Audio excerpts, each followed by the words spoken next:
शीतल शीतल जल हम शिव जी को समर्पित करते हैं। शीतल शीतल जल हम भगवान शंकर को चढ़ाते हैं। क्यों चढ़ाते हैं? वो शीतल जल हमें प्रेरणा देता है कि केवल मेरे शिवलिंग पर शीतल जल ना चढ़ाओ, अपने भीतर भी जो आत्मलिंग विराजमान है उस आत्मलिंग को भी शीतल रखो। जितना आप आत्मलिंग को शीतल रखोगे उतना उतना आप अपनी जिंदगी में शिव तत्व को प्राप्त कर सको।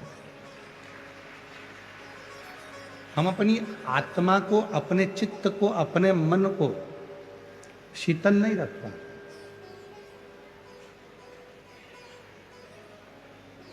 किसी ने कुछ कहा और हमें क्रोध आ गया, किसी ने कुछ बोला और हमको गुस्सा आ गया, ये श्रेष्ठता नहीं। समय का परिवर्तन इतना भारी हो जाता है कि कभी कभी जो हमारा हृदय का टुकड़ा होता है, हमारे दिल की जान होता है, उसके शब्द भी हमें बुरे लगने लगते कभी कभी।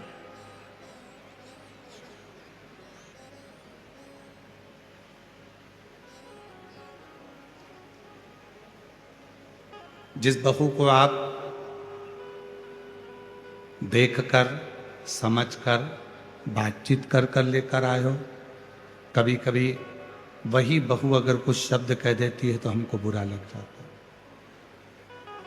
जिस बेटे को आपने पाल पोस कर बड़ा करा, वही बेटा यदि कोई शब्द कह देता है तो आपको बुरा लग जाता है। पति आपको कोई शब्द कह देता है तो बुरा लग जाता है, पत्नी कोई शब्द कह देती है तो बुरा लग जाता है। घर के बुजुर्ग यदि कोई शब्द कह देते हैं तो बुरा लग जाता है। क्यों लगने लगा? पहले तो किसी के शब्द आपको बुरे नहीं लगते थे। पहले ना बेटे के शब्द बुरे लगते थे, ना बहू के शब्द बुरे लगते थे, ना माता के शब्द बुरे लगते थे, ना पिता के शब्द बुरे लगते थे, ना दादा के शब्द बुरे लगते थे, ना दादी के शब्द बुरे लगते थे, ना भाई के शब्द बुरे लगते थे, ना बहन के शब्द बुरे लगते थे। फिर ऐसी सोच हमारी कैसे बन गई? ऐसा हमारा विचार कैसे बन गया कि हमको कोई भी बोल देता है तो उसके शब्द बुरे लगने लगते? वो शब्द हमें श्रेष्ठ नहीं लगते। क्यों?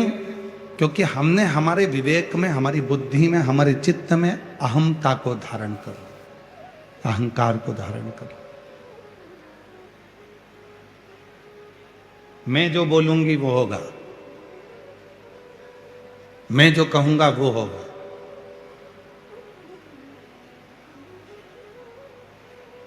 और हमने पहले भी कथा में कहा, दादाजी कहते हैं कि मैं किसी की नहीं सुनूंगा, दादी कहती है मैं किसी की नहीं सुनूंगी, सास कहती है मैं किसी की नहीं सुनूंगी, पति कहता है मैं नहीं सुनूंगा किसी के, पत्नी कहती है मैं किसी की नहीं सुनूंगी, बहू कहती है मैं किसी की नहीं सुनूंगी, बेटा कहता है मैं किसी की नहीं सुनूंगा। तो सुनेगा कौन? सीओर वाला महाराज। जब तुम नहीं सुन रहे हो, एक दूसरे की बात को मानने को तैयार नहीं हो, एक दूसरे को समझने को तैयार नहीं हो, तो समझेगा कौन? कौन सुनेगा? और दुनिया का सबसे कठिन काम है सुनना। और जिसने अपनी जिंदगी में श्रवण करना प्रारंभ कर दिया, सुनना प्रारंभ कर दिया, वो जिंदगी में सफलता की ओर बढ़ता चलेगा। हम सुन नहीं पा रहे। देखो, मैं तुम्हारी बात नहीं सुनूंगी, फालतू की बात करना मत ही, मुझे बड़बड़ करना मत ही, मेरे को नहीं सुनना तुमसे।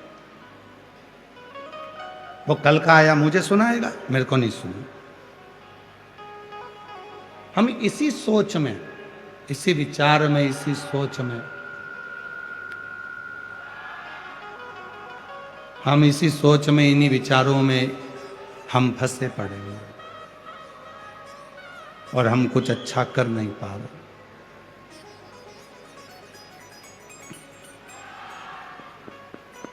आप अच्छी सोच रखो, अच्छे विचार रखो। मेरा भोले बाबा ना तुम्हारे पूजन की थाली देखता है, ना तुम्हारे पूजन के वस्त्र देखता है। मेरा भोले बाबा केवल तुम्हारा निर्मल मन देखता है। केवल ये, और कुछ भी नहीं। और जो जैसी भावना लाया वो वैसा ही फल का, नहीं खाली उसे लौटाया वो मन ही मन हर्षाया, और कर दिया माला माल काशी वाले ने, लुटा दिया भंडार काशी वाले। शिव निर्मल मन देख रहा है, शिव अच्छी सोच देख रहा है, शिव अच्छा विचार देख रहा है, शिव अच्छी दृष्टि देख रहा है, और कुछ भी नहीं देख रहा है।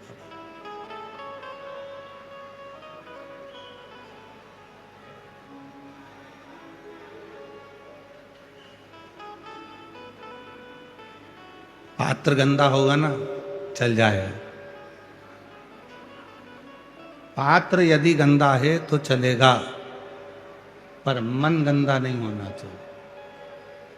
कपड़ा गंदा होगा चलेगा, पर मन गंदा नहीं होना चाहिए। थोड़ा शरीर गंदा होगा चलेगा, पर हृदय गंदा नहीं होना चाहिए। आज प्रदोष है, बहुत किस्मत वाले हो आप सब, जो कथा की छठे दिन शिवरात्रि भी मन रही है और प्रदोष का दिन भी है, और शिव की कृपा भी, भाग्यशाली है। प्रदोष का मतलब ही है कि अपने भीतर के जितने दोष हैं उनको समाप्त कर दो। कोई कहता है गुरुजी प्रदोष के दिन हम फलाहार करें, एक टाइम भोजन करें, कि दोनों टाइम फलाहार करें। शिव महापुराण की कथा तो ये कहती है कि तुम्हारा शरीर जितना बने, शरीर से जितनी साधना बन जाए उतनी साधना करो, शरीर से जितना व्रत बन जाए उतना व्रत करो। बाबा भोलेनाथ ये नहीं कर रहे हैं कि तुम बहुत भूखे रहो। बाबा भोलेनाथ जी तो कहते हैं कि अपनी आत्मा को कष्ट मत देना। आत्मा में परमात्मा विराजमान है, इसलिए जितना बन सके, अगर उपास रहना है, फलाहार कर रहना है तो फलाहार कर रह लो, और एक समय भोजन करना है तो शाम को जब प्रदोष काल की आरती पूजन आप कर लो, और पूजन करने के बाद जब रात्रि का समय हो प्रदोष काल के बाद में, तब आप भले भोजन करो, फिर सुबह फलाहार करो।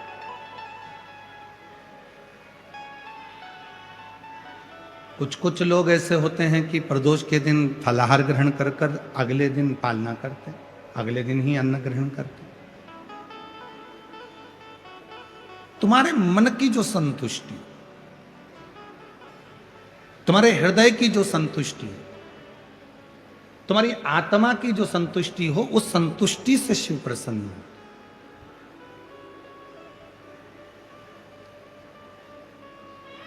और नहीं तो शिव महापुराण में कई लोग पूछते हैं,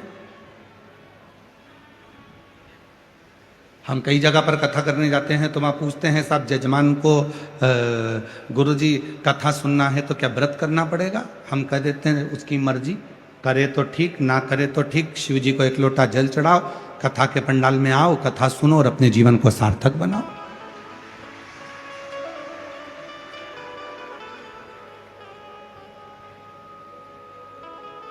हाँ, श्रीमद् भागवत में जरूर लिखा है कि एक फल का सेवन करो और कथा को सुनो। इतने में काम ना चले तो फिर एक समय फलाहार करो, कथा को सुनो।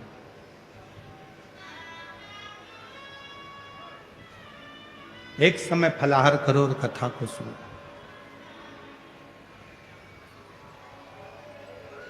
पर कोई हमसे शिव महापुराण की बात करे तो हम कह देंगे एक समय फलाहार करो, ना बन सके तो एक समय भोजन करो,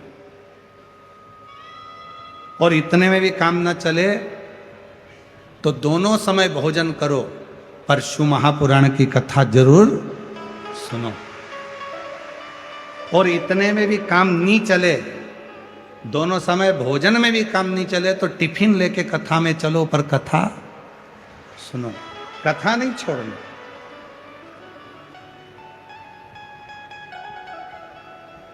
जैसे वो होता है ना तंबाकू वाला व्यक्ति, जिसको तंबाकू खाने की आदत रहती है, वो धीरे धीरे बस इंतजार करता है महाराज जी कब भजन गाएं, पहले बैठे बैठे उसको मल लेता, मलने के बाद में फिर वो इंतजार करता है महाराज जी भजन गाएंगे, तो महाराज जी ने जैसे ही भजन गाया तो उसने लगाई फटकी। अब वो इंतजार कर रहा है, जैसे ही महाराज जी बोले हर हर, और जैसे ही बोला हार हार गया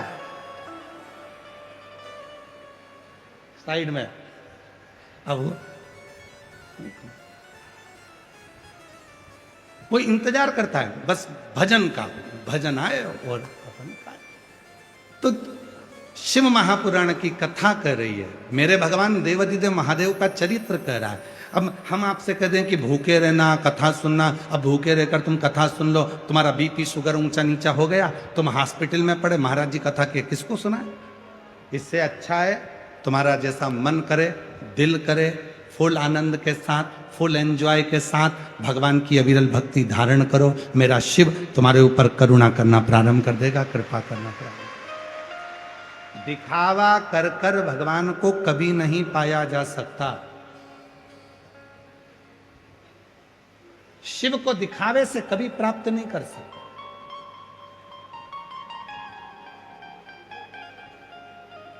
उसको केवल प्राप्त किया जा सकता है तो निर्मल मन से। आप कैसे हो, क्या दे रहे हो, कितना दे रहे हो, वो भी शिव नहीं दे। मैं शंकर भगवान को 1000 लीटर दूध से स्नान कराऊंगी, भगवान ने तो नहीं कहा कि तू करा। मैं 108 बेलपत्र शंकर भगवान को चढ़ाऊंगी, भगवान ने ये भी नहीं कहा। भगवान तो कहते हैं एक बेलपत्र मुझे चढ़ा, ये भी ना मिले तो मेरी चढ़ी हुई बेलपत्र उठा ले, धो ले, वापिस चढ़ा दे, भगवान कह रहे। पर शिव जी कह रहे हैं कि कोई कहे कि शिव ने इतना कहा, ना ना ना, वो उसको कुछ नहीं चाहिए, उसको तो केवल तुम्हारा हृदय, मन, चित्त। एक कथा आती है, एक बहुत घने जंगल में एक चिड़िया रहती थी। छोटी सी चिड़िया थी। उसी घने जंगल में जहां चिड़िया रहती थी, उसी घने जंगल में एक शंकर का शिवालय था। ओटला बना है, शिवलिंग रखा है।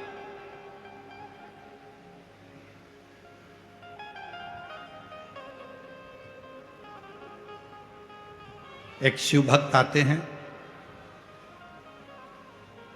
शिव जी को स्नान कराते हैं, पूजन करते हैं, चले जाते। वो चिड़िया रोज देखती है कि कोई शंकर जी के मंदिर में, शिवालय में आता है, जल चढ़ाता है, चले जाते।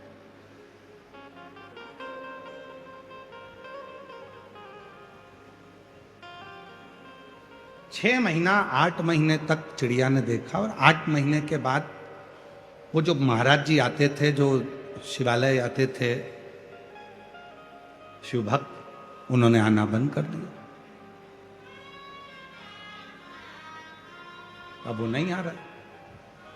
चिड़िया ने विचार करा, शंकर जी के मंदिर में कोई भी नहीं आता, जल भी नहीं चढ़ता, क्यों ना मैं जल चढ़ाऊं। अब चिड़िया नदी में जाती, 2 बूंद पानी अपनी चोंच में भर लेती और शिव जी पे लाकर चढ़ा देती।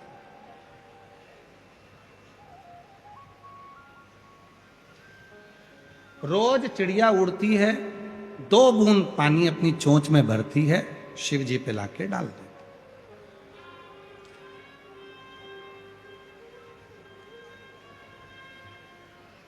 अब आप इस कथा पर थोड़ा ध्यान देना। जो लोग कहते 1000 लीटर दूध चढ़ाऊंगी, कोई कहता है 108 बेलपत्र चढ़ाऊंगा, कोई कहता है इतना जल चढ़ाऊंगा, कोई कहता है मैं 200-500 लोटा जल चढ़ाऊंगी। नहीं, शिव शिव शिव शिव। 2 बूंद चिड़िया जल लेकर आती थी और 2 बूंद जल शिव जी पे छोड़ देती थी, चोंच में भरकर लाती, छोड़। समय बीत गया, खूब समय निकल गया, चिड़िया रोज का नियम करती। अब बहुत तेज गर्मी पड़ी, नदी सूख गई, तालाब सूख गए, बावड़ी सूख गई, कुएं सूख गए। जंगल में लकड़ी आपस में घिसती है तो आग लग जाती है और पूरा जंगल जलने लगता है। चिड़िया के मन में आया कि मैं शंकर जी को पानी कहां से लाकर चढ़ाऊं, मेरा तो नियम टूट रहा, नदी सूख चुकी है, तालाब में पानी नहीं है, मैं पानी लाऊं तो लाऊं कहां से।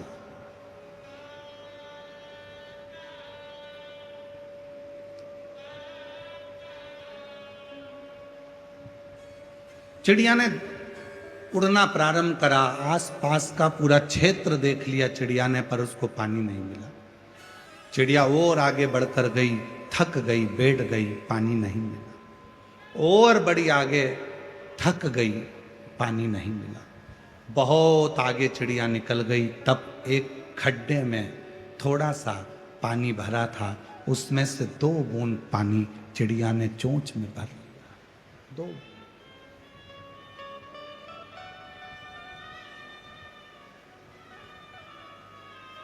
2 बूंद पानी चिड़िया ने अपनी चोंच में भरा, लेकर आ रही थी, खुश थी, आज शिव जी को जल चढ़ाऊंगी। और चोंच में पानी भरकर जैसी चिड़िया आ रही थी, आते आते आते आते एक जगह पर रुकी तो देखा जंगल में आग लगी हुई थी, सारे जानवर भाग रहे थे, सारे।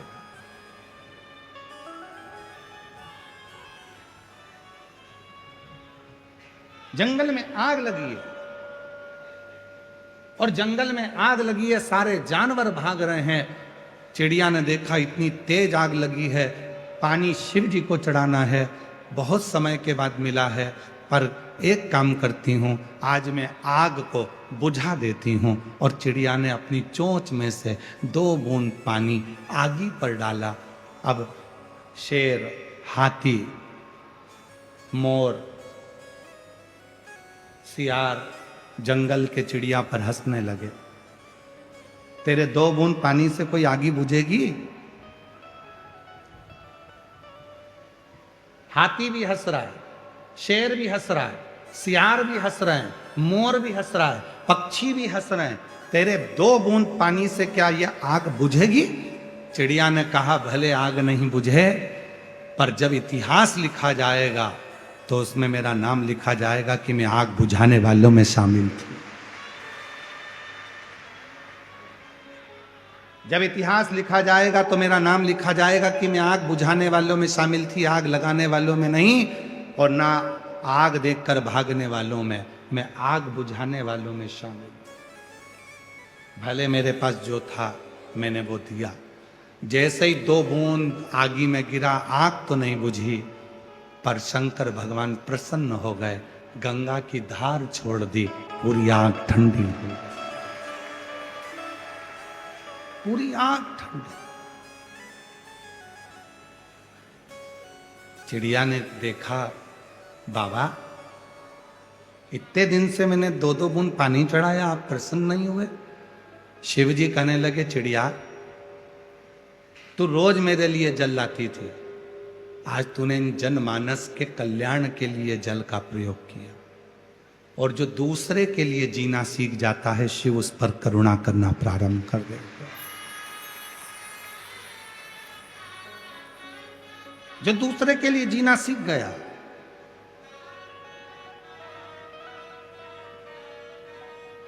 आज जिन श्री रसिक लाल जी माणिकचंद जी धारीवाल जी का जन्म दिवस है।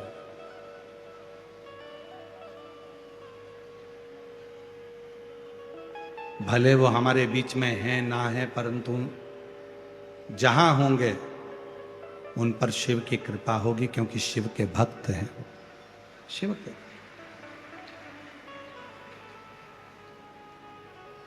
जो दूसरे के लिए जीना सीखे।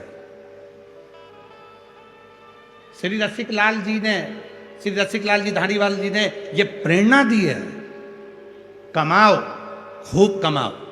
कल भी हमने कथा में कहा था, तुम्हारे शरीर की जितनी कैपेसिटी है उससे 4 गुना ज्यादा कमाना। जितना मेहनत कर सकते हो उतनी मेहनत करना, जितना परिश्रम कर सकते हो उतना परिश्रम करना, जितना कमा सकते हो उससे ज्यादा कमाओ। पर याद रखना, उसके साथ में थोड़ी थोड़ी कमाने के साथ में, धन कमाने के साथ में थोड़ी थोड़ी दुआ भी कमाते चले जाना, थोड़ा आशीर्वाद कमाते चले।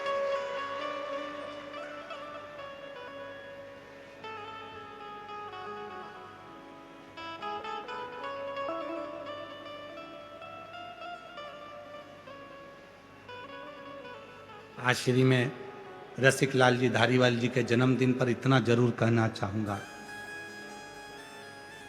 प्रेरणा लो उनसे, प्रेरणा लो उनसे। जो मृत्यु की सैया पर पड़े हुए थे और शरीर में जब कष्ट हो गया था, बीमारी हो गई, तब बाबा भोलेनाथ जिनकी वो आराधना करते थे, भगवान शंकर की पूजन करते थे, मृत्यु की सैया पर शिव से बात कर रहे हैं और शंकर से पूछ रहे हैं कि मुझे और क्या करना है। तो देव अधिदेव महादेव कहते हैं, मैं तुझे और श्वास देता हूँ। अब पृथ्वी पर तेरे को रखा इसलिए है कि तू अपने धन का सदुपयोग करना, किसी वृद्धाश्रम का, किसी धर्मशाला का, किसी हॉस्पिटल का निर्माण कर कर जनमानस का कल्याण कर।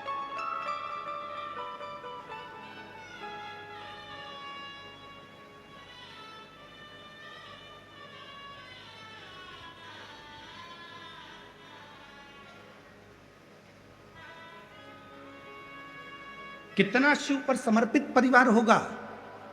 धारीवाल परिवार को जरा देखिए, कितना शिव पर समर्पित। एक पत्र है,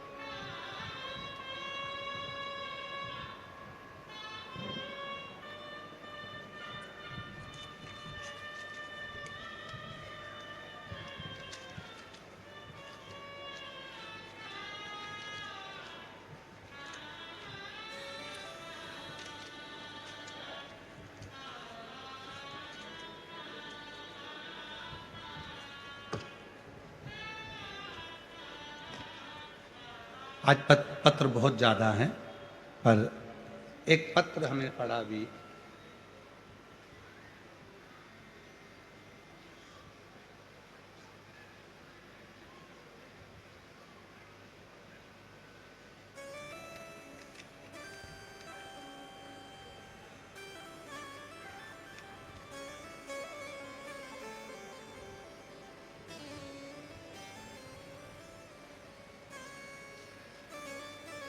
किसी ने लिखा है, मैं भीकाजी सखा राम जी लोढ़े।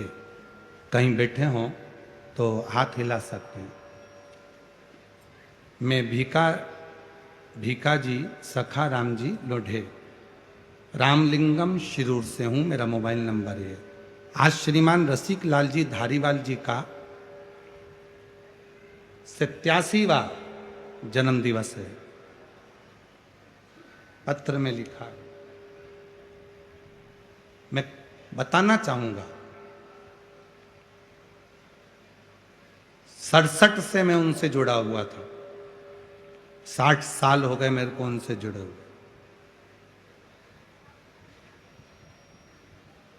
गुरुदेव श्रीमान रसिक लाल जी को 3 बेटियां थी, उज्ज्वला ताई, सुरेखा ताई, कल्पना ताई। बेटा उस समय नहीं था।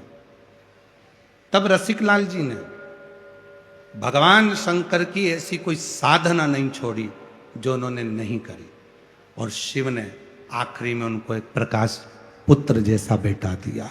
शिव शंकर गुरुदेव प्रकाश जी की धर्मपत्नी भी जो मिली दीना जी, वो भी शिव की भक्त मिली, शंकर की आराधना। शिव ने उनकी भी बहुत परीक्षा ली, इस पत्र में लिखा।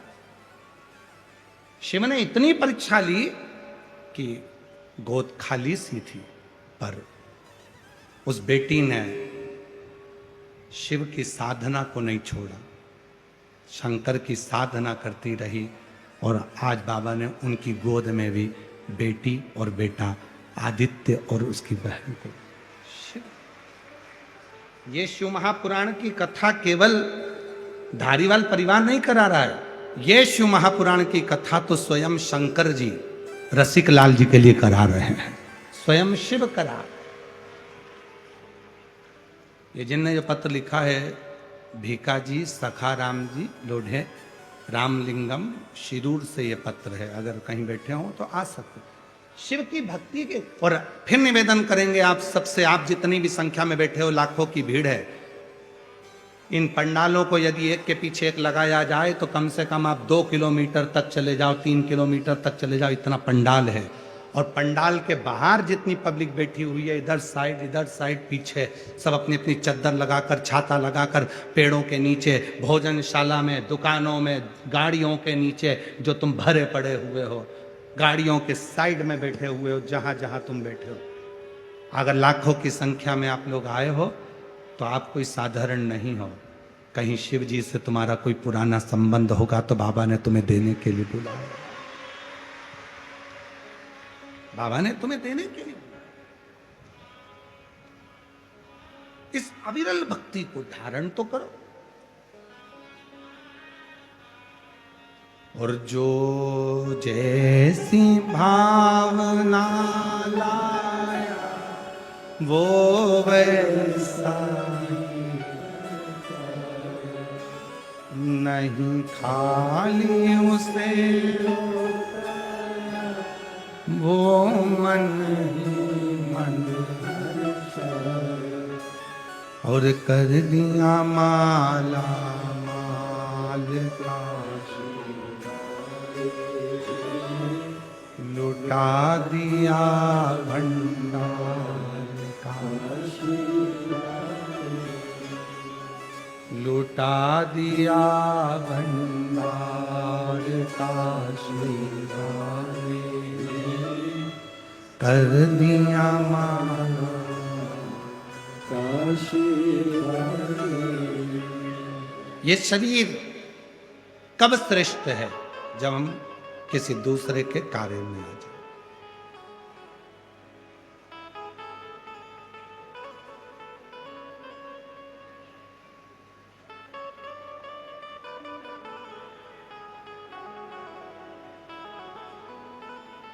चिड़िया चोंच में 2 बूंद पानी लेकर आकर डालती है। क्या आग बुझ गई थी? नहीं। जंगल में लगी हुई वो आग 2 बूंद पानी से नहीं बुझ सकती। जंगल में लगी हुई आग वो 2 बूंद पानी से, चिड़िया की चोंच में भरे हुए 2 बूंद पानी से नहीं बुझ सकती, नहीं बुझ।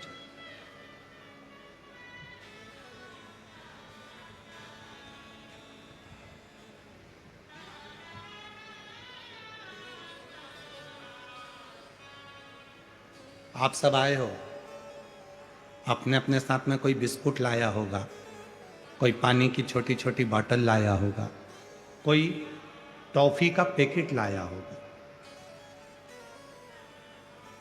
शिरूर में अभी तक जितनी कथा हुई हो, बड़े से बड़े अनुष्ठान हुए हों, उन सब की लिस्ट निकाल कर देखना कि जितनी भी कथा हुई उस कथा में क्या लोग सिर पे पानी ले लेकर आते हैं बांटने के लिए? क्या बिस्कुट के पैकेट लेकर आते हैं? क्या टॉफी लेकर आते हैं? केवल एक शिव महापुराण की कथा एक ऐसी होती है जिसमें नियम है, भूखे को भोजन और प्यासे को पानी, जय बाबा बर्फानी। ये नियम शिव महापुराण का। आप टॉफी का पैकेट लेकर आते हो, धीरे धीरे 15-20 जितनी टॉफी रहती है आप लोगों को खिलाकर उसका मुंह झूठा करा देते। कोई पानी पिलाकर मुंह झूठा करा देता, कोई बिस्कुट खिलाकर मुंह झूठा करा देता, कोई रोटी और मिर्ची का ठेसा खिलाकर मुंह झूठा करा देता। जो वो लेकर आया है वो उसको दे रहा। क्यों? शिव महापुराण का नियम है। शिव महापुराण में शंकर के सारे गण आते हैं, शिव के भक्त आते हैं। जिनको शिव से प्रीत होती है वही शिव पुराण में पहुंचता, बाकी का कोई नहीं। शिरूर के भी ना जाने कितने लोग होंगे जो डर के मारे नहीं आते। भीड़, इतनी भीड़ में जाऊंगा कैसे? मेरे से तो नहीं बनेगा, मेरे से तो नहीं। तो तुम क्या सोच रहे हो कि वो क्यों नहीं आया? वो भीड़ देखकर नहीं आया। ये भोलेनाथ जी के गणों की जब संख्या बढ़ती है, शंकर के जब भक्त बढ़ते हैं, तो भगवान शंकर चाहते हैं कि आधे से ज्यादा लोग अपने घर में रह जाएं, क्योंकि वो आएगा तो मुझे उसे रिटर्न गिफ्ट देना पड़ेगा, कुछ ना कुछ देकर भेजना पड़ेगा। इसलिए भगवान उसे घर तक रख देता है, आने तक नहीं। और जिसने सोच लिया अरे हमको तो मालूम है वहां तो भीड़ होगी ही, 1.5-2 किलोमीटर तो पैदल चलना पड़ेगा, गाड़ी साइड में लगाना पड़ेगी, पैदल चलना पड़ेगा, बिस्कुट का पैकेट रख लो, टॉफी रख लो, पानी की बोतल सिर पे रख लो और बैग टांगो, बच्चों को बाजू में दबाओ और चल दो। विठ्ठल विठ्ठल विठ्ठला, पांडुरंगा विठ्ठला, ये तो चल दो बस।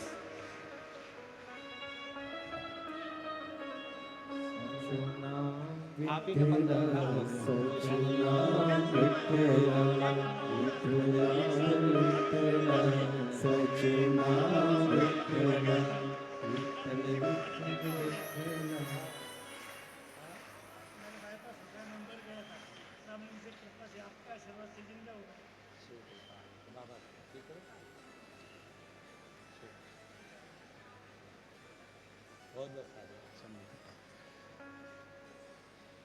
चले जा।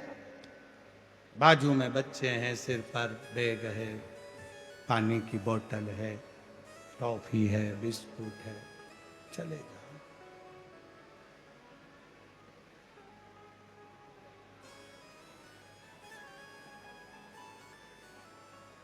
और महादेव नमन चरणों। जितने बैठे हो सारे पंडालों में और पंडाल के बाहर जितने बैठे हो सब बोलेंगे, आपकी आवाज यहां तक आना चाहिए। महादेव नमन चरण स्वीकार कीजिए, सबका किया है मेरा भी उद्धार कीजिए, उद्धार कीजिए। है त्रिपुंडधारी, है त्रिशूलधारी, है त्रिपुंडधारी, है त्रिशूल। चरणों में तेरे बाबा जी पावन है चारों, चरणों में तेरे बाबा जी पावन है चारों, तेरी देव करते वंदना, पूजे सीताराम। तेरी देव करते वंदना, पूजे सीताराम। हो जाए पूरी कामना, हो जाए पूरी कामना, उपकार कीजिए, सबका किया है मेरा भी उद्धार कीजिए, उद्धार कीजिए। है त्रिपुंडधारी, हे त्रिशूलधारी, हे त्रिपुरधारी, हे त्रिशूलधारी। चिड़िया ने 2 बूंद पानी अपने चोंच में लेकर आगी पर डाला, आगी बुझेगी नहीं।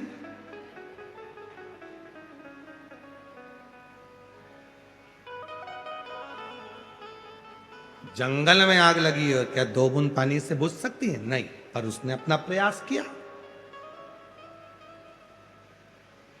कई बेटा बेटी कहते हैं, कई घर की माताएं कहती हैं, कई भाई कहते हैं मेरे घर में बस मैं ही भगवान शंकर को मानती हूं, मैं शिव जी को लोटा भर के जल चढ़ाती हूं, क्या मेरी पूजन पूरे घर के लोगों को स्वीकार हो जाएगी?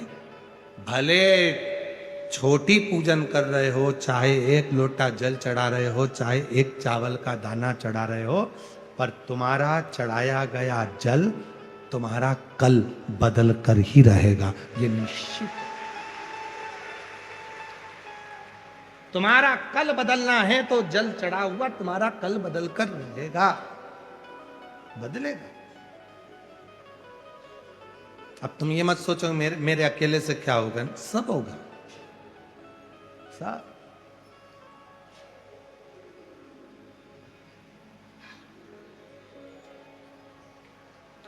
क्या नहीं हो सकता? सब कुछ हो सकता।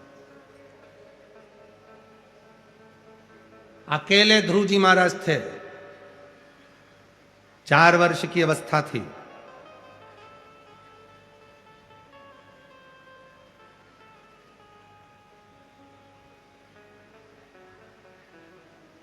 सौतेली मां ने गोदी से नीचे उतार दिया था, धक्का देकर निकाल दिया था।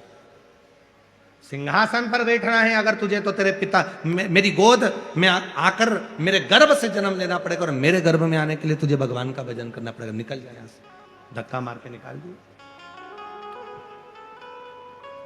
ध्रुव जी महाराज रोते रोते अपनी मां के पास पहुंचे, मां मुझे छोटी मां ने सिंहासन से उतार दिया, गोदी में नहीं बैठने देती। इतनी सी बात, गोदी में बैठने के लिए रोता है, वो भी अपने पिता की। मां ने कहा यदि गोदी में बैठना है तो उस परम पिता परमात्मा की गोद में बैठ जा, जिससे कोई नीचे ही नहीं उतारता, वहां जा। ऐसा कौन है जिसको नहीं दिया? ये पत्र देखिए जरा, लोग कहते हैं गुरुजी इतनी भीड़ क्यों आती है, ये आपकी शिव पुराण की कथा में इसी रज में। पत्र देखिए, एक इधर आके पत्रों का ढेर देखिए। पढ़े नहीं है इतने तो हमने, जितने आए।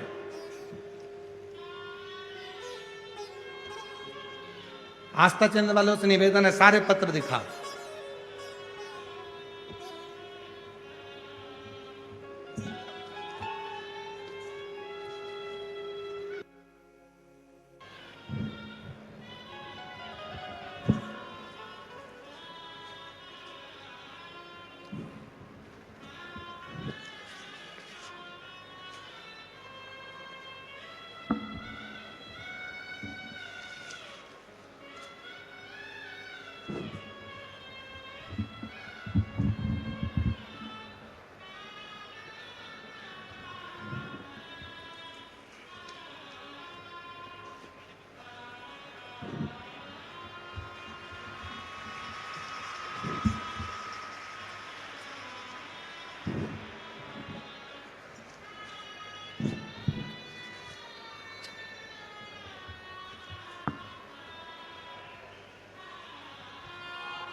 और भी हैं अभी, अब हटा लो बात, इतने दिन दो मेरे पास। लोग कहते हैं इतनी इतनी भीड़ क्यों आती है, इतने भक्त क्यों आते हैं? ये वो पत्र हैं जिनको मेरे शंकर भगवान ने कथा सुनने वाले की गोदी में जिनको दिया। ये वो पत्र हैं जिनको मेरे बाबा ने जो जैसी कामना ला वो वैसा ही फल पाया, नहीं खालियों से लौटाया, वो मन ही मन हर्षाया। और ये पत्र उनके हैं जिनसे हम कभी नहीं मिलते, ना आप, और पूरी दुनिया जानती है सीहोर वाला महाराज मिलता ही नहीं, कभी नहीं मिलता। अपना भजन पूजन भला हमारे श्री प्रकाश भाई जी और आदित्य बाबू, उनकी धर्मपत्नी आदित्य जी की माता जी रीना भाभी जी, उनकी गुड़िया, उनकी बहनें प्रकाश भाऊ जी की, सब आई। हमारा पाठ पूरा हुआ, हम थोड़ी देर मिलके वापिस अपने कमरे में चले गए। कब चले, हमारे ज़्यादा मिलना नहीं है। और इतने लोग बैठे हैं, कोई कह दे कि गुरुजी किसी से मिले हो, किसी से चर्चा करी हो, किसी से बात करी हो, ना ना। आप शिव जी को एक लोटा जल चढ़ाओ, शिव महापुराण की कथा सुनो, पंडाल में बैठो, वहां की मिट्टी को अपने हृदय से लगाओ, जो कामना है दिल से कह कर जाओ। 3 महीने में फिर वापिस भुसावल में तुम्हारा पत्र पढ़ने के लिए तैयार हूं। फिर तुम्हारे नगर में आसपास में कथा हो तो तुम्हारा पत्र उसी व्यासपीठ पर आएगा। जो तुमने यहां मांगा, जो तुमने प्रार्थना करी है, जो तुमने विनय करा।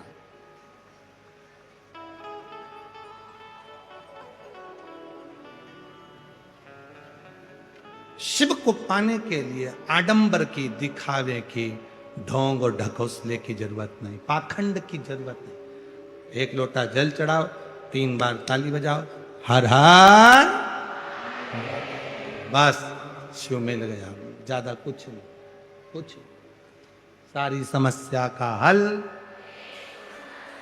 श्री शिवाय बोल बम का नारा है। बहुत बस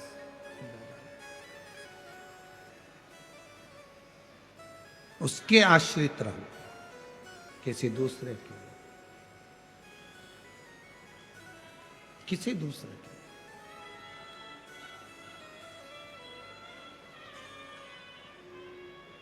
अभी बीच में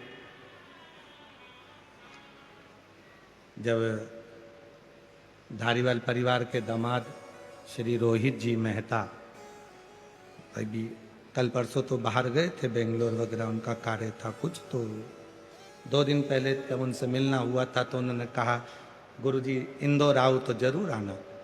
हमने कहा जरूर आएंगे। इतने में पास में आशीष खड़ा था, गुरुजी कब जाओगे? हमने कहा ये तो भोलेनाथ जब खींच के बुलाएगा तब पहुंचना होगा, जाना भी नहीं होता। हम भले कह दें कि हम आएंगे, उधर निकलेंगे तो आएंगे जाएंगे, पर भजन स्मरण अपनी कीर्ति भक्ति करो, जपते रहो, भजन करते रहो। पर हम रोहित जी मेहता जी को कम से कम इस बात के लिए आशीर्वाद देंगे, उनके माता पिता के संस्कार इतने अच्छे हैं। कम से कम उन्हें पहली मुलाकात में ये तो कहा कि गुरुजी घर पधारना, बाबा की कृपा से एक बार जरूर आना। ये संस्कार होते हैं। जब संत, भले संत ना जावे, साधु ना जावे, गुरुजन ना जावे, पर उसका हृदय तो चले गया आशीर्वाद के रूप में। बहुत ये श्रेष्ठता होना चाहिए। कहीं पर भी रहो, शिरूर वालों, भले घर पर बैठकर कथा सुन रहे हो, पर इतना याद रखना, आज शिवरात्रि है, घर पे बैठ के भले कथा सुनो, पर जो गांव में रहते हैं शिरूर में, उनसे निवेदन है आज की रात्रि में 5 मिनट आकर, 10 मिनट आकर कथा के पंडाल की मिट्टी को जरूर नमन करना। वो जीवन का सुख प्रदान करने वाली जीवन। भले तुम दिन में भीड़ के कारण, मालूम है बहुत भीड़ है, बहुत भीड़ है, बहुत भक्तों का सैलाब है, पर फिर भी थोड़ा सा, वो 2 बूंद पानी से आग नहीं बुझ सकती है, पर वो 2 बूंद पानी जो तुमने समर्पित किया है, उसमें तुम्हारा समर्पण तो है, उसमें समर्पण तो है ना तुम्हारा, बस बहुत। तुम बहुत बड़ा भंडारा नहीं कर सकते, पर एक बिस्कुट का टुकड़ा खिलाकर समर्पण तो है, एक टॉफी खिलाकर समर्पण तो है, अपनी पानी की बोतल में से पानी पिलाकर समर्पण तो है। हम कथा में क्या क्या चीज लाने की बोलते हैं, आपको मालूम है ना? कथा में क्या क्या चीज लाने की बोलते हैं? पानी की कितनी बोतल? जम के बोलो जरा। 2, एक छाता, एक बिछाने की दरी और एक ओढ़ने का कम्बल। आज तक हमने कथा में ये नहीं कहा कि तुम भोजन साथ में लेके चलना, क्योंकि उसने बुलाया है तो वही खिलाएगा। जैसा रखेगा, खिलाने का काम, भोजन कराने का काम उसका। और मैं श्री प्रकाश रसिक लाल जी धारीवाल जी को बहुत बहुत धन्यवाद देता हूं कि वास्तव में भोजन की व्यवस्था आपने जो करी है, सब मेरी जीजियां बड़ी आशीर्वाद आपको दे रही हैं। बहुत बहुत साधुता, बहुत सुंदर व्यवस्था, बहुत सुंदर, उसके लिए साधुता।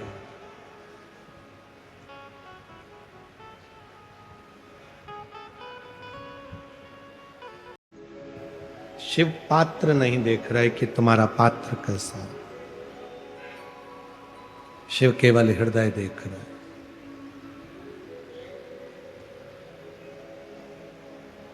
एक तारकासुर नाम का सुर हुआ,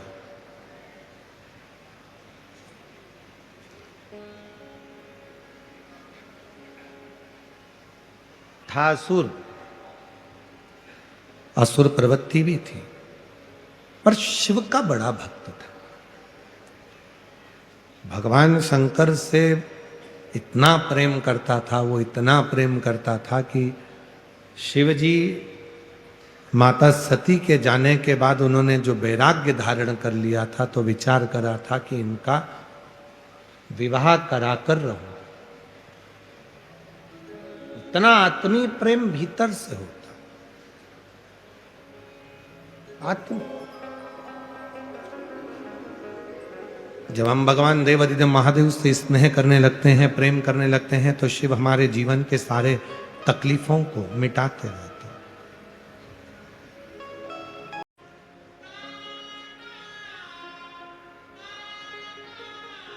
शिव पर भरोसा, शंकर पर भरोसा, खाली नहीं जाता। तारकासुर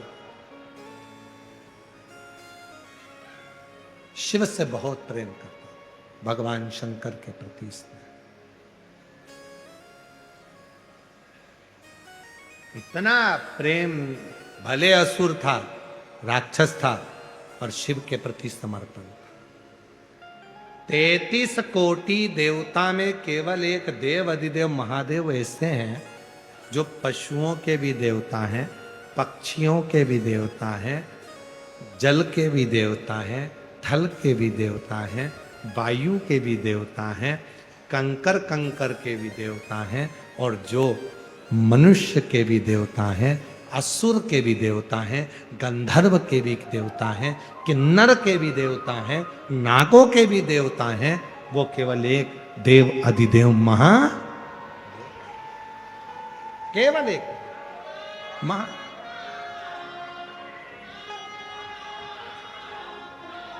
बोलता था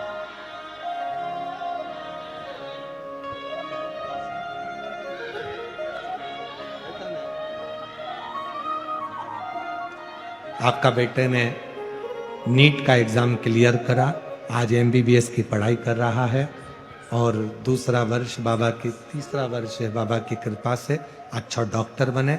और शिव जी से प्रार्थना है सबकी सेवा करे, जनमानस की यही प्रार्थना।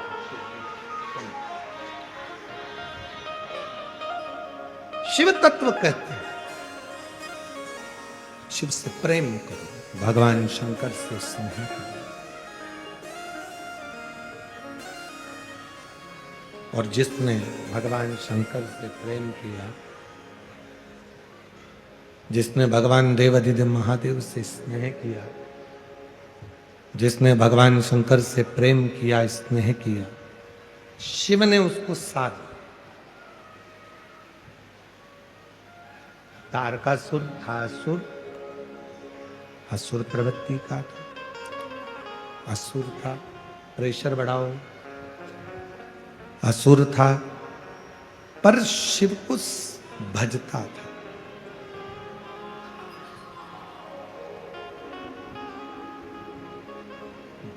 वर मांगा ब्रह्मा जी से, मुझे एक वर दे दो, क्या मैं मरूं तो शिव जी के पुत्र के द्वारा मरूं। शंकर के बेटे मुझे मारे, क्योंकि उसको मालूम था शंकर भगवान ने समाधि ले ली है और वो विवाह नहीं करेंगे, पर मैं शिव को प्रेम करता हूं तो चाहता हूं कि वो विवाह करें, उनका घर बस।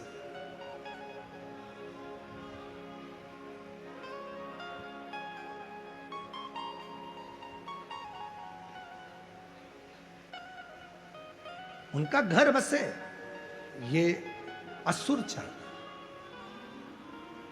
और महाराज तुम कैसे भी हो, तुम कैसे भी हो, फिर निवेदन है वो चरित्र याद करो जो एक बार कथा में कहा था।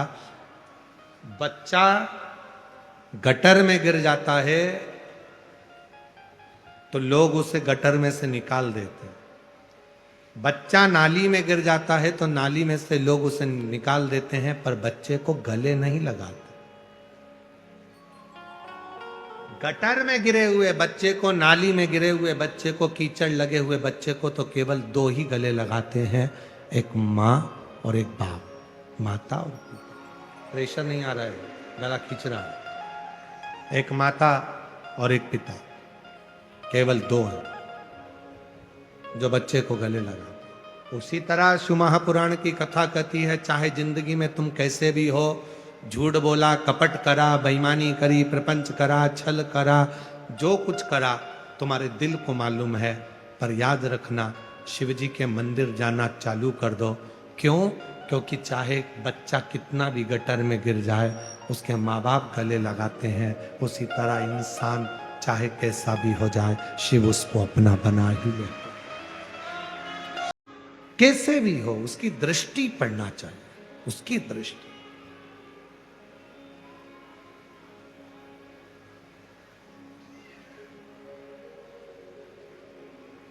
सुंदरता होगी तो लुच्चों की नजर पड़ेगी,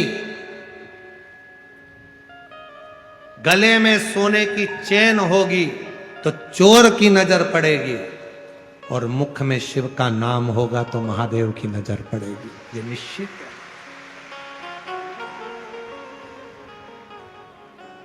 शिव की नजर, जब आप श्री शिवाय नमस्तु, श्री शिवाय नमस्तु, श्री शिवाय नमस्तु, श्री शिवाय नमस्तु, श्री शिवाय। जब आप मुख से श्री शिवाय नमस्तुभ्यम कहते हो तो मेरे बाबा की दृष्टि आप पर पड़ती है। इसलिए आपसे कहते हैं प्रतिदिन 33 कोटि देवता में केवल एक देव अधिदेव महादेव ऐसे हैं जो प्रतिदिन प्रदोष काल में शाम के समय माँ जगत जननी पार्वती के साथ में नंदी पर बैठकर भ्रमण करते हैं, और जिसके दरवाजे पर बाबा पहुंचता है उसका कल्याण निश्चित ही करता है। लिख दो दरवाजे पर श्री शिवाय नमस्तु, एक स्टिकर खरीद कर ले जाओ, चिपका दो दरवाजे पर। बाहर खड़ा हुआ व्यक्ति अगर कोई बेकार खबर भी लाया होगा तो थोड़ी देर पड़ेगा श्री शिवाय नमस्तुभ्यम। आप दरवाजा खोलने जाओगी तो घर दरवाजे के दरवाजे पर अंदर की ओर भी चिपका हुआ है श्री शिवाय नमस्तुभ्यम। दरवाजा खोलोगी तो पढ़ोगी श्री शिवाय नमस्तुभ्यम। शिव महापुराण की विद्येश्वर संहिता कहती है, हजार हजार पापों को नष्ट कर देता है और हजारों अश्वमेध यज्ञ का फल एक क्षण में दे देता है श्री शिवाय नमस्तुभ्यम। एक क्षण में दे देता। वो कहो, वो स्वीकार कर। तारकासुर ने विचार कर लिया, मेरे प्रभु का विवाह होना चाहिए, प्रभु का विवाह, मेरे भगवान का विवाह हो जाए, इससे ज्यादा और कुछ नहीं चाहिए। असुर था, फिर भी भक्ति थी।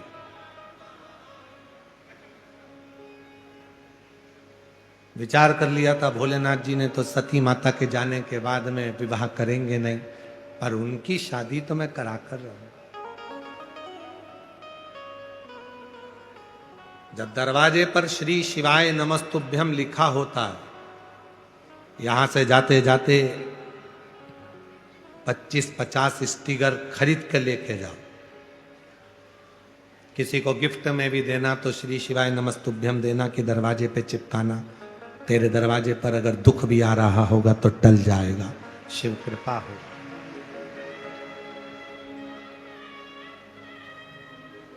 नियम बना लो कि अपने गांव के पूरे गांव की एक एक दुकान पर, एक एक घर पर श्री शिवाय नमस्तुभ्यम लगाना है, चिपकाना है।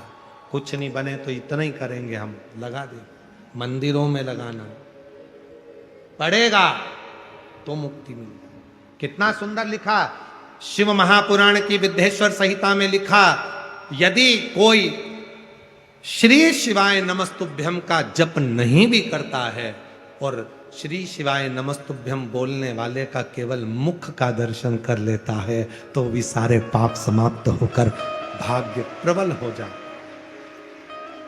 ये सीओर वाला महाराज नहीं कर रहा है। गीता प्रेस गोरखपुर की शिव महापुराण लेकर आइए। वेद व्यास जी ने जिस पुराण को लिखा, गीता प्रेस गोरखपुर की शिव पुराण लाओ, हिंदी की लिखी हुई लाओ और उसकी विद्येश्वर संहिता पढ़ो। उसमें मिलेगा कि श्री शिवाय नमस्तुभ्यम बोलने वाले के मुख का मात्र दर्शन कर लो तो संचित पाप समाप्त होकर शिव कृपा हो, कार्य सफल हो, प्राप्त हो।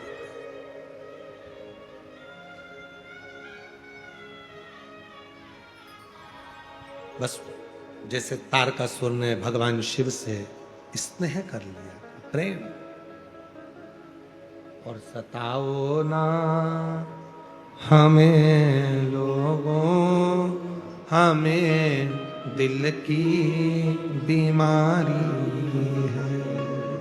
सताओ ना हमें लोगों, हमें दिल की बीमारी है। हमारा वेद दुनिया में वो डमरू धारी है। हमारा वेद दुनिया में वो डमरू धारी है। प्रीत जोड़ लो, जब प्रीत जुड़ जाएगी तो जीवन के सारे दुख, सारे कष्ट, आपकी जिंदगी की सारी तकलीफें अपने आप मिटती चली जाए। तारकासुर ने जोड़े। शिव जी के पुत्र हुए षडानंद कार्तिकेय, जिन्होंने तारकासुर का संहार किया। तारकासुर के 3 बेटे थे, तारकाक्ष, विदुम्माली और कमलाक्ष की। 3 बेटे हैं और तीनों बेटों ने विचार कर लिया कि हमें अब भगवान से बदला नहीं लेना, उनसे वर ले।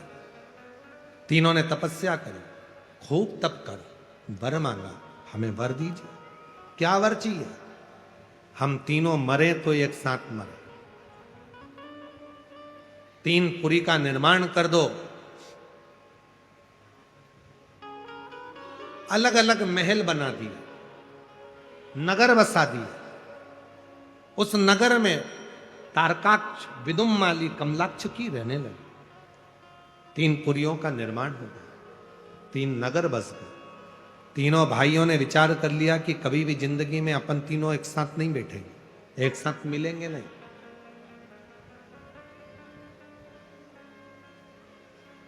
तीनों एक साथ कभी नहीं मिलेंगे और ना एक जगह पर बैठेंगे।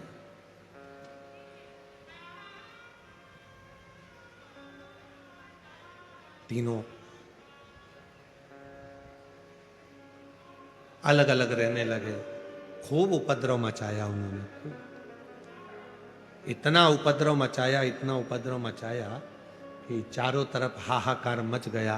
तब सारे देवता भगवान शिव जी को पुकारने लगे, बाबा कुछ कृपा करिए, कुछ करुणा करिए, कुछ कृपा। शिव जी ने कहा हुआ क्या है, ये तारकाक्ष, ये विदुमाली, ये कमलाक्ष की, ये तीनों की तीनों उपद्रव मचा रहे हैं, ये तीनों हमको परेशान करके रखे, रक्षा करिए।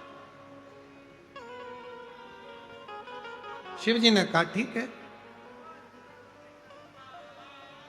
इन तीनों को मारने के लिए जितने भी 33 कोटि देवता हैं, ये सब पशु बन जाए और मैं तुम्हारा पति बन जाऊं। पति का मतलब होता है भरण पोषण करने वाला। पति का मतलब होता है तुम्हारा सम्मान कराने वाला। पति का मतलब होता है आदर और सत्कार की भावना रखने वाला।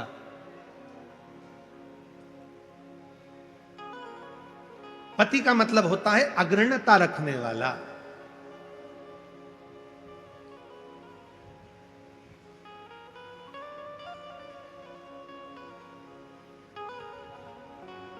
पति वो नहीं है कि नशा कर कर आया और पत्नी को जूते से मार रहा है, लात मार रहा है, गाली दे रहा है, अपशब्द कह रहा है, आड़ा टेढ़ा कर।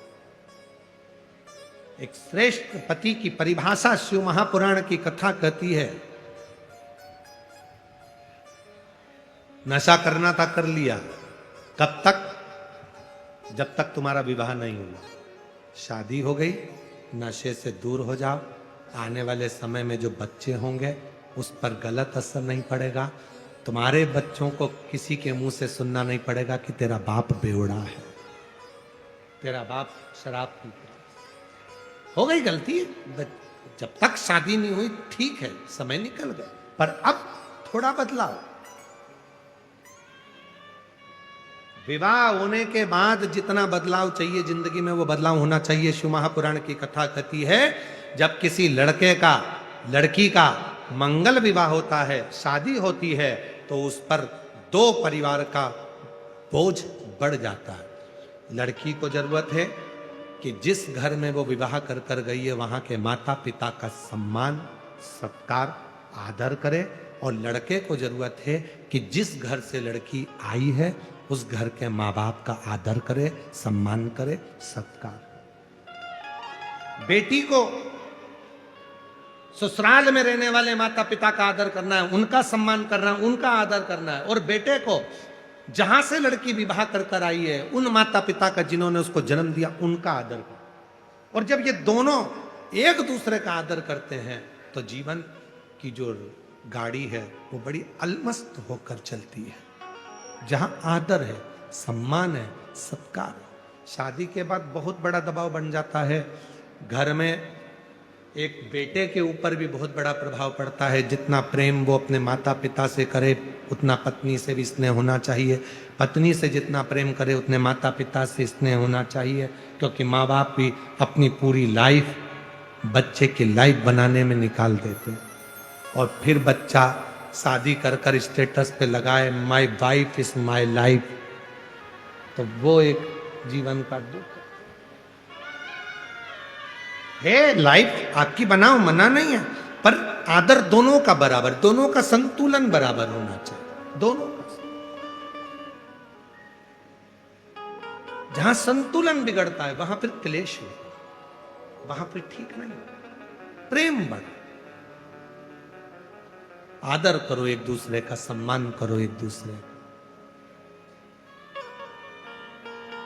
और जितना आदर और जितना सम्मान आप एक दूसरे का करोगे उतना परिवार सुखी रहेगा। कोई टेंशन नहीं, कोई टेंशन, जीवन में टेंशन समाप्त, मेंशन, कोई टेंशन।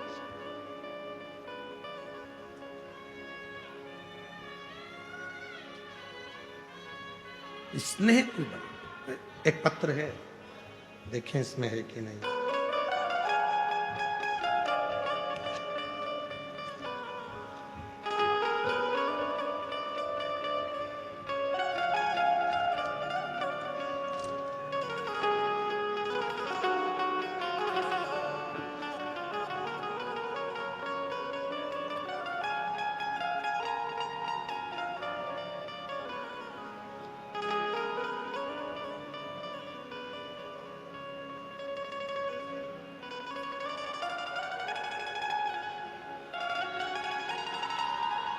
एक पत्र था, शायद उन पत्रों में चला गया होगा। एक पत्र में उन्होंने लिखा था, गुरुजी मैं बहुत शराब पीता था, बहुत, और बाल्यावस्था से अगर कोई बैठा होगा तो उसको मालूम है।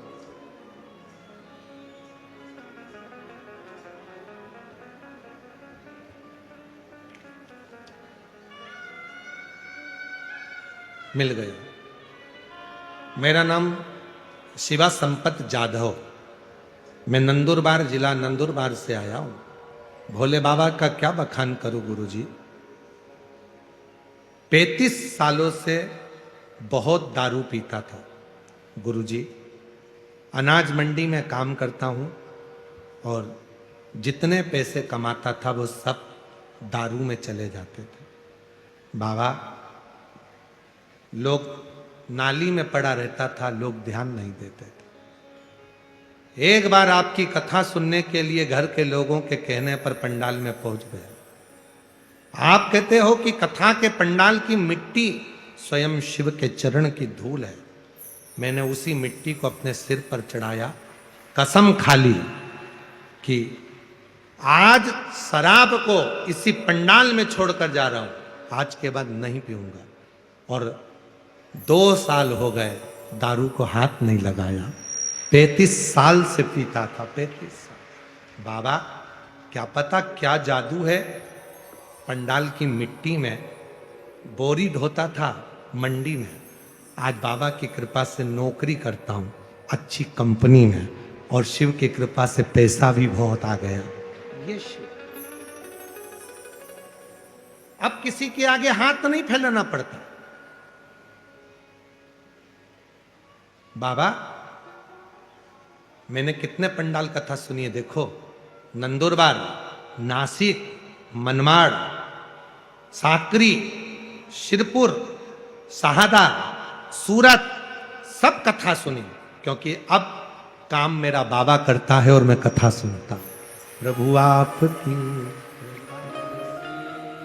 सब। कहीं बैठे हैं क्या जिन्होंने पत्र लिखा है? अगर कहीं बैठे हो, नंदुरबार से हैं संपत जाधव, शिवा संपत जाधव, कहीं बैठे हो पास? कितना सुंदर लिखा, काम बाबा करता है। और फिर वही वाली बात है, मेरी गाड़ी मेरा बंगला,